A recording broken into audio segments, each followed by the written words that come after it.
So who am I, right? Some of you are familiar with me here in the clinic or the gym, and then some of you have no idea who the hell I am probably. So I am a chiropractor here in the clinic at Central Iowa Spine and Joint. I am one of the strength conditioning coaches here in the training room, mostly specialized with a lot of our athletes and fighters. But recently I got stuck into working with a bunch of marathon runners.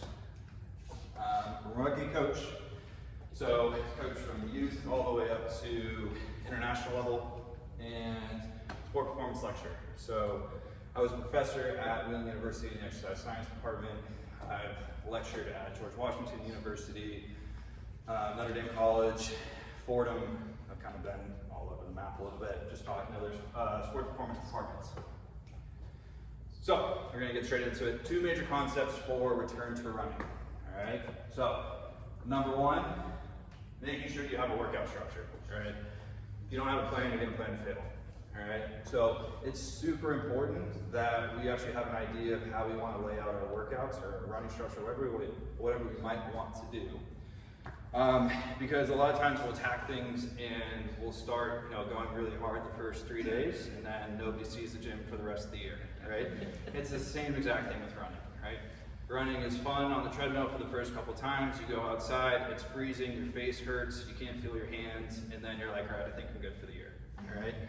So, making sure we have a good structure and it's laid out. Second thing, making sure our exercise actually match up with what we want to do. All right, that's a big thing.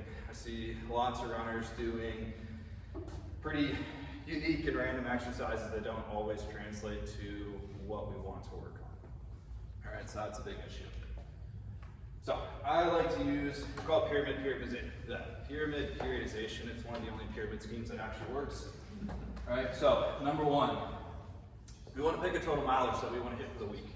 All right, so it could be 5, 10, 20, whatever you really want to hit. If you're training for a marathon, it could be as high as, I've got one runner who's hitting 80 miles a week right now, right? He's qualified for Boston, and we're hoping to place pretty high, right? So he's putting in a lot of effort right now, all right? So from there, we're going to divide that number by how many days that you actually want to go for a run, okay? So this makes it simplified, and we're going to tier this approach.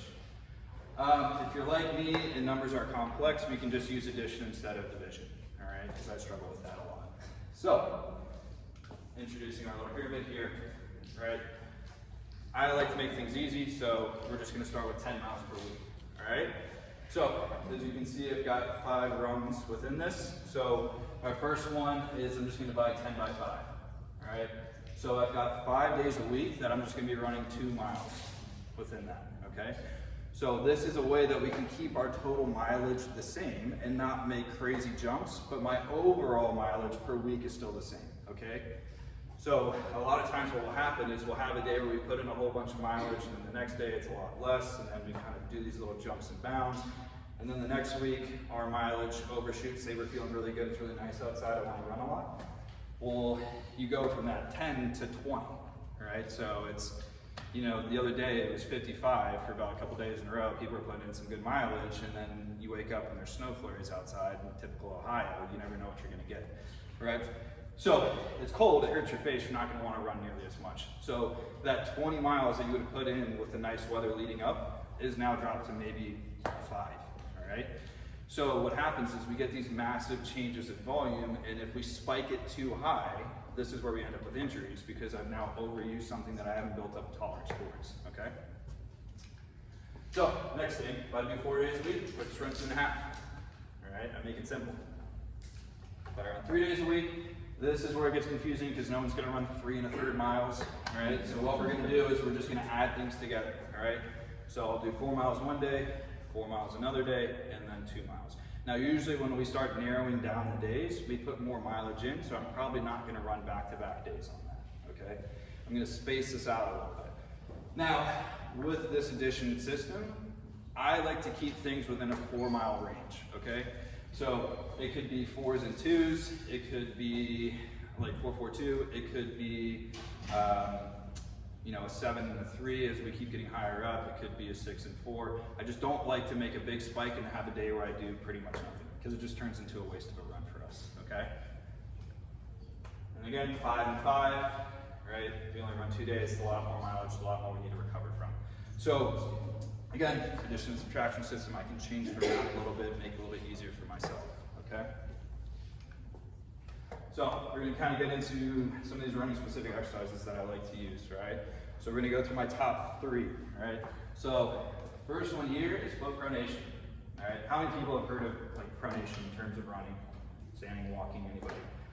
Right? It gets demonized, right? It's essentially like the crack cocaine of running, right? Everyone thinks it's the worst thing in the world. It's only a bad thing if I don't know how to control it, right? A lot of times you go to a running specific store, they look at your feet, they say you have pronation, right? It's the devil. We're gonna put you in brand new shoes so you never pronate, and then 6 months later my hip is shot, all right? That's usually what happens.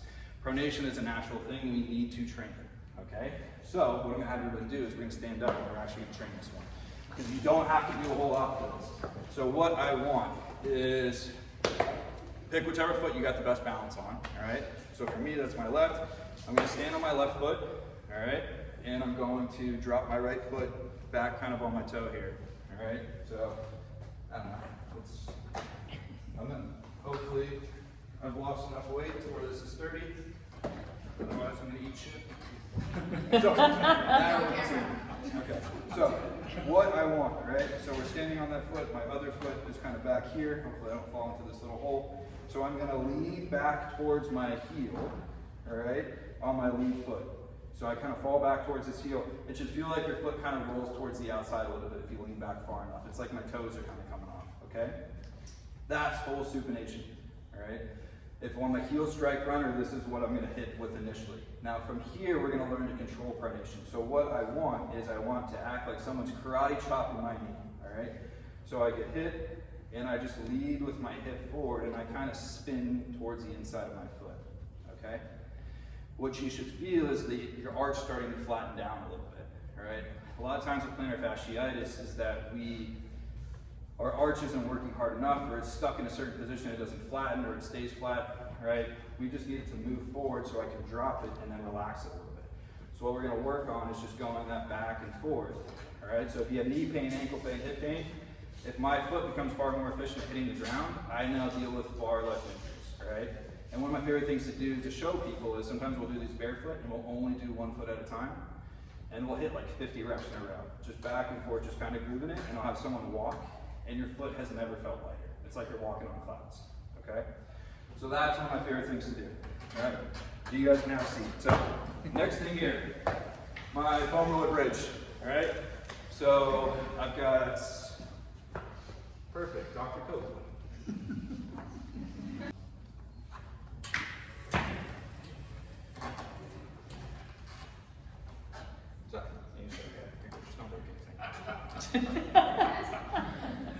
So, with this drill, all we're trying to do is get her foot, her calf, and her hamstring starting to work a little bit better, all right? So what she's going to do, she's going to press her back down to this table a little bit. She's going to press her feet down here real hard. We're trying to keep our heels high to engage this calf. And she's going to lift her butt up 1 inch. How much does that suck? Right?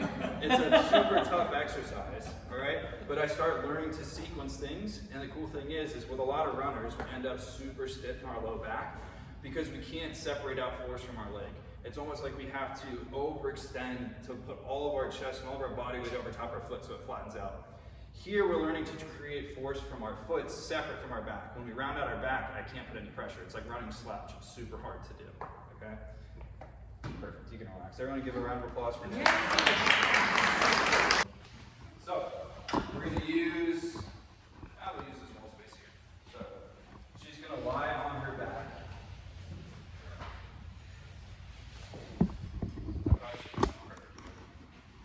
So, she's going to put both feet up on the wall.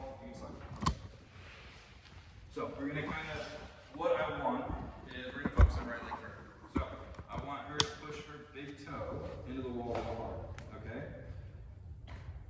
You can do both. We're going to pull down on the wall to lift our butt up, all right? So she's going to bridge her butt up. Perfect. And a little bit lower. And lower. Now, she's going to take this knee and bring it back, all right? If I stood her up on her feet, this would just look like a jogging position, okay? So, as you can see, she's shaking. It's tough, all right? So, from this position, she's going to push into the wall hard hard while she's still pulling down, and she's going to tap her heel back and forth. Keep going, fast as you can. Right, see that shake? What happens is that's an energy leak, so it becomes super inefficient. Every time my foot hits the ground, I'm going to have a bunch of give, I'm going to catch my hip forward, I'm going to lose out, and my pace is going to slow down, okay?